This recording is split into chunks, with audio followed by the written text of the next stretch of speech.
Bonjour et bienvenue dans cette nouvelle série de vidéos. Ici Laura, je serai votre guide dans le grimoire d'Alliance Magique. S'il vous plaît, ne faites pas attention à l'état de mes doigts, je suis aussi créative que maladroite. Qui n'a jamais entendu dire les dieux grecs et romains, c'est la même chose. Ou encore que les Romains ont tout pris aux Grecs, sauf les jupes à franges. Ceux qui ont la ref, je vous aime.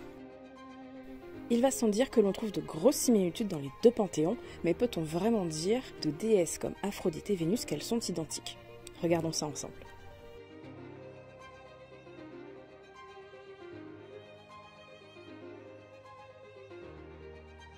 Commençons par Aphrodite. Les mythes lui attribuent deux naissances différentes. Tout d'abord, l'Aphrodite Urania, née de l'écume fécondée par la virilité tranchée du dieu céleste Uranos. On est ici sur une naissance plutôt violente car elle est la conséquence d'un renversement à la fois parricide et politique. Cette naissance céleste renvoie à un amour qui s'attache au pourquoi et au comment du sentiment et de l'acte amoureux.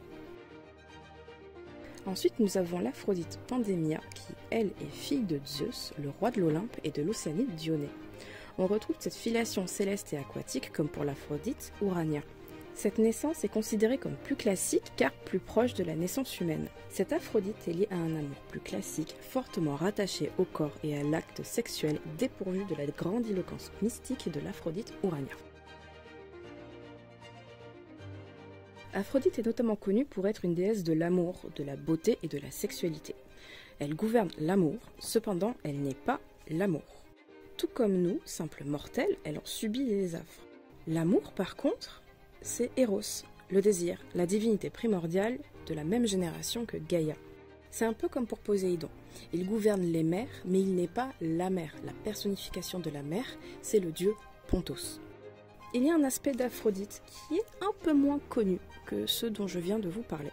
C'est son aspect guerrier. Pourtant, elle était vénérée à Sparte et à Taras comme l'Aphrodite Aéria, à mettre en lien en fait avec Arès. Dans l'Iliade, on peut lire qu'elle n'hésite pas à descendre sur le champ de bataille pour défendre son fils aîné, ou encore pour sauver son favori Paris, sur le point de se faire hacher menu par son rival Ménélas. Cependant, Homère n'en fait pas une guerrière bien dégourdie. Elle sera en effet blessée par le héros grec Diomède, dont le bras aura été guidé par Athéna. C'est pas cool. Quand faire appel à Aphrodite? Si jamais cette déesse vous intéresse et que vous ne savez pas par quel bout commencer, voici une petite liste non exhaustive, bien entendu, qui pourra peut-être vous aider.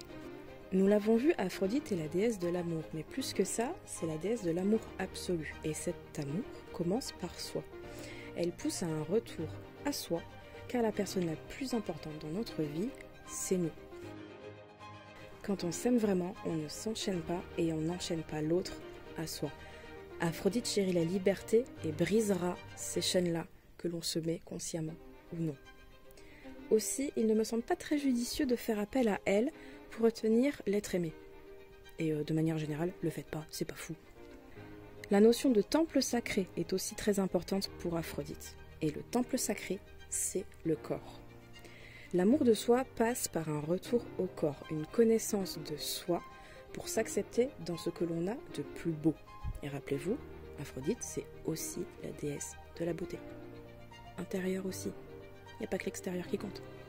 En découle assez naturellement la magie du glamour. C'est une technique qui permet d'utiliser les apparences de façon magique afin de faire ressortir une intention particulière.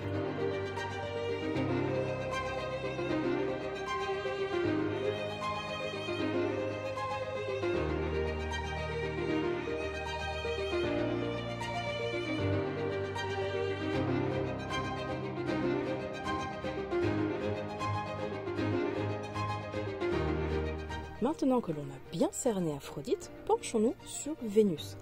Qui était-elle avant qu'on l'associe à sa cousine grecque? À l'origine, Vénus, c'est une déesse protectrice des jardins, des potagers et des vignobles. La beauté et le charme font déjà partie de ses attributs, avec un petit bonus, le bonheur. Dans les premiers temps, c'est une déesse italique mineure protégeant les potagers, assurant la fécondation des fleurs et la maturation des plantes. Elle devient ainsi la déesse de l'amour, de la beauté, de la sexualité, en plus de garder des traces de son culte primitif avec un fort lien avec la végétation et la fertilité. Vénus est une déesse mère fondatrice de la lignée des rois de Rome. Romulus, le premier roi, était en fait un descendant d'Énée, lui-même fils d'Aphrodite. Elle a ainsi une portée politique importante car c'est par elle que naît la civilisation. Et ça, Jules César l'avait bien compris car il se place dans la lignée de sa descendance en prenant le nom de Iulia. Vénus prend alors l'aspect d'une déesse mère pleine d'amour, là où Aphrodite semble plus sauvage. Qu'en est-il de la magie de Vénus ? Comme nous l'avons vu, Aphrodite et Vénus se confondent et ce jusque dans leur magie. J'aimerais cependant vous donner quelques petites pistes à explorer. Le lien primitif de Vénus avec la fertilité et la maturation des plantes me donne envie de vous proposer de faire appel à elle en magie verte. Oui, je sais, ça peut paraître un peu étonnant, mais je me dis que notamment si vous faites pousser des plantes pour des rituels en rapport justement avec le corps, l'amour de soi, ça peut être que bénéfique d'impliquer Vénus dès le début du processus. N'hésitez pas à nous dire en commentaire si vous travaillez avec ces déesses, je serais très curieuse de vous lire. Je vous dis à très bientôt pour une nouvelle visite du Grimoire d'Alliance Magique.